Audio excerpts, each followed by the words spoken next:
पता करो कितना टाइम लगेगा। वो आ रहा साहब।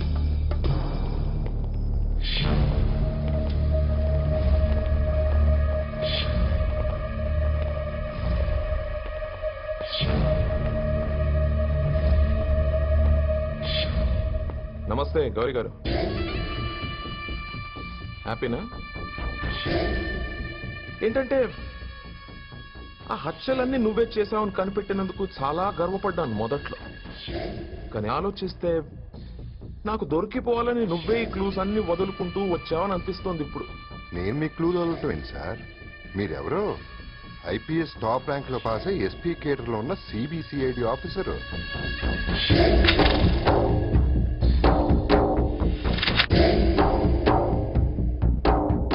చనువుగా ఏదో భుజం మీద చేవేస్తూ మాట అన్నానరా. ఆ మాటని ఇంత సీరియస్ గా తీసుకుని నాతో ఇలా ఆడుకుంటావని అనుకోలేదురా నేను. నో, అయినా నా గురించి వదిలే. ఇక్కడ పోలీస్ అనుకుంటోంది వాళ్ళని అరెస్ట్ చేశారు, కానీ నువ్వు కావాలనే అరెస్ట్ అయ్యేవని నాకు తెలుసు. I know it. అసలు ఏం చేయాలనుకుంటున్నావు? నవ్వకు, వద్దు, ఎందుకంటే నాకు మండిపోతుంది. సో నవ్వకు. And I promise you I will find out. నేను కనుక్కుంటా వాట్స్ కుకింగ్. తినొకటి.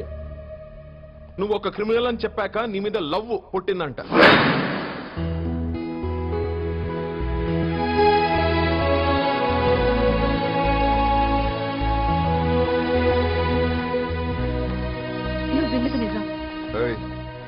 మీ అమ్మాయిలకి సంసారపక్షంగా శాలరీ తీసుకొచ్చి పెట్టేవాడు నచ్చడే?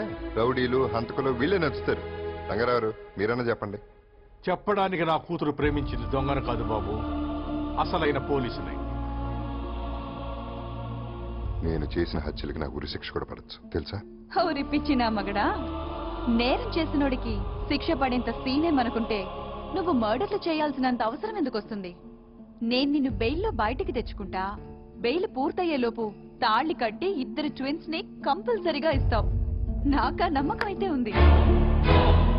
ఆ తర్వాత 1,00,000 రీజన్స్ చూపెట్టి నువ్వు లోపల కన్నా బయట నా దగ్గరే ఎక్కువగా ఉండేటట్టు చూసుకుంటా.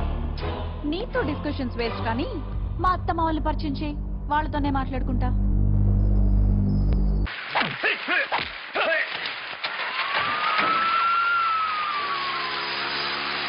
మంజుని హాస్పిటల్ తీసుకెళ్ళారు సార్. బాలా ఎక్కడ? తీయనిది తీరనిది తరిగిపోని తపనైది కలల వెలుగులో మై మరచు మనసిది